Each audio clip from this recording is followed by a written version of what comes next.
society that it does not pay to commit murder.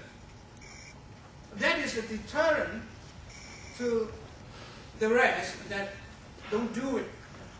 Because if you do, that is the way you go. You go to the gallows or you face the chemicals.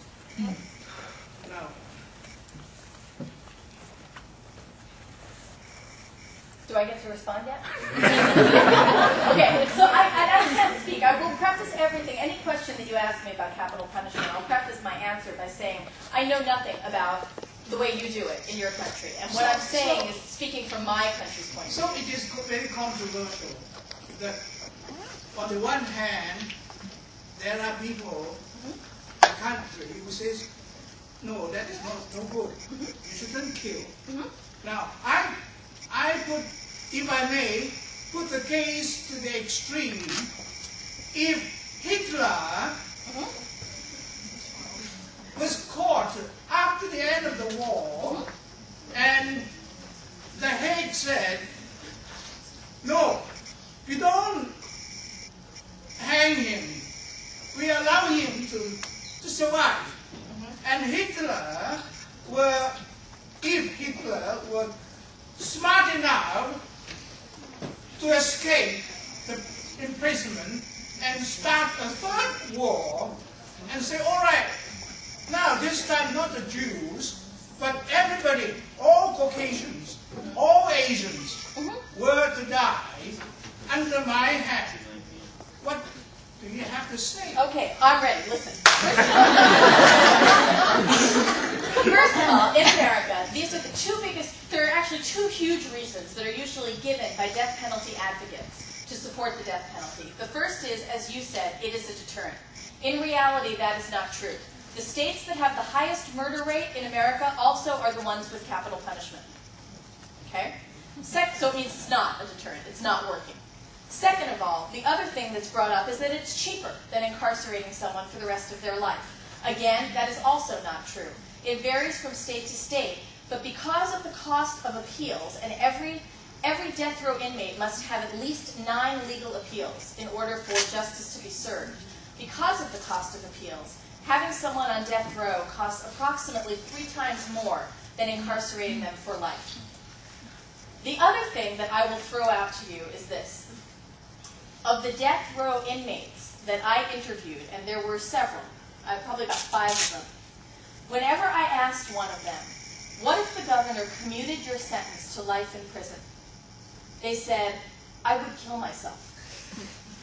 And that means to me that if we are looking at this as an ultimate punishment, death becomes a way out. The death penalty appeal process is hope for that inmate, and death becomes an exit, an end. Keeping them in prison for life, on the other hand, is what they really do not want. So that was very eye-opening for me. Now, as to your question for Hitler, I would argue that it would be really hard if Hitler was in jail for that guy to escape. You know, there'd be a lot of people angry at him.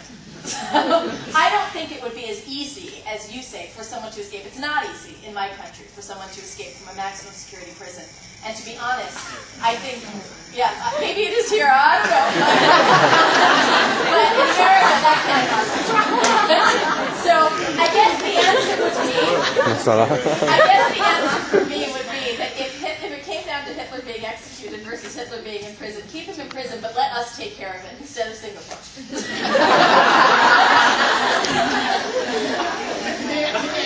Just a little supplement. Well, no, let someone else ask a question, please. I can't because we don't have much time, but you can talk to me later, okay? Okay, I promise. Yes. Yes. As I was just reading your book, Change of Heart itself, I finished it last night. Oh, thank you. I couldn't help but notice that it kind of followed a similar path to, unfortunately, I have to confess, I read him, Stephen King's The Green Mile, sure, yep. And there was the bird, yes. the rat, the giant, yes. And all that stuff, the healing. And I was just wondering, when you were writing that, were you sort of worried that it kind of just followed? I wasn't worried at all. The question is about the fact that when you're writing about a prisoner on death row who is performing miracles, you know, Stephen King did a really good job in The Green Mile. And in fact, I did that very intentionally. And Shea Bourne's death row nickname is Green Mile. And the reason that that bird is kept in a copy of The Stand is a tip of the hat to Stephen King. I would argue that if you read The Green Mile and you read Change of Heart, you will say, oh, those are wildly different books.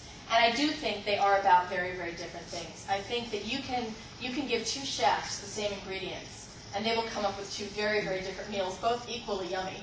And I think that where Stephen focuses very much on the supernatural element that is tied into miracles, I'm really looking at the breakdown of where organized religion and politics begin to rub up against each other.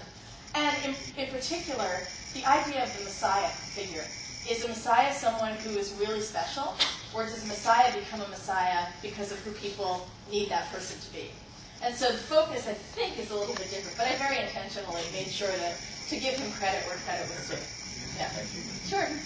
Anybody else? Yes? Maggie based on myself? Is Maggie based on myself? No, I get asked that a lot. I love Maggie, first of all.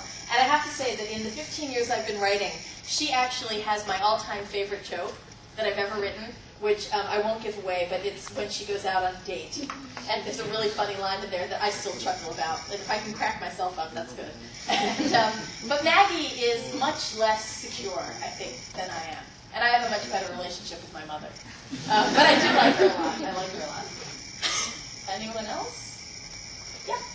What characters, when you start writing a book, do you already know them thoroughly, or do they develop while you're writing them? My characters are the hardest thing for me to explain. You know, what I told you a little bit about how that idea usually comes from something I'm really worried about, something that keeps me up at night. And it feels a little bit like, you know how when you lose a tooth, your tongue keeps going back to that little hole in your mouth? That's what it feels like. It's like a splinter in your brain. And if I keep thinking about that idea long enough, characters pop up. They pop up like little mushrooms. They come fully formed. I can hear them very clearly in my head. They talk to me all the time. There's a very fine line between being a published author and just being schizophrenic, honestly. And you know, and for me, I don't feel like I create their personalities because they arrive with them. They have flaws. They have attributes. They have ways of speaking. They have their own issues. I often get asked too whether I model characters after people in my life, and I don't, because they already have personalities when they come to me. What is interesting is that although I usually know the beginning of the book and I know the end of the book. And of course I know the end because I know you're all waiting for a twist. And I have to be able to lay a paper trail for you. It's easy to write a twist. It's harder to write one that then has clues so that when you read it a second time you go, oh, I missed that. So I have to lay that out in the groundwork. But what surprises me is going from the beginning to the ending. I never really know how I'm going to get there. And the characters very often take me in places I never expect. One example I like to give is from Plain Truth, where there was a lawyer in there named Ellie, and she hadn't been feeling very good. And one day I woke up and I said, oh my gosh, she's pregnant. And I called my mom. Like I said, I have a good relationship with my mom, and she reads my books chapter by chapter. And so I handed her, I called her up. I said, you're not going to believe this. Ellie's pregnant. And she hung up on me. And I called her back, and she said, aren't you supposed to know this? You're the author.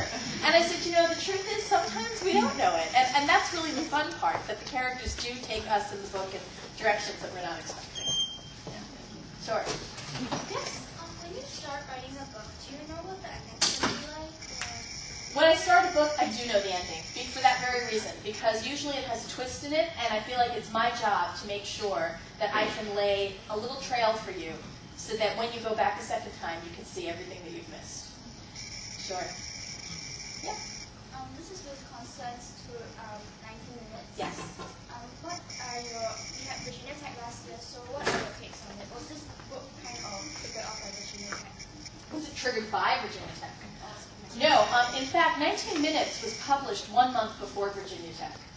And it was a really tough thing. I mean, you know, to write 19 Minutes, if you haven't read it, it's about a school shooting in a small town in America, a fictional one. And having done all the research that I did for that book, I can tell you, I could have told you at that time that there would be another school shooting in America. I'm going to go out on yet even another limb. There will be another school shooting in America. And I'm not psychic, but unfortunately, we do a very good job of armchair quarterbacking. We sit down after a tragedy And we try to do everything we can to make that shooter different from the kids that we know, the kids in our lives, our own sons and daughters.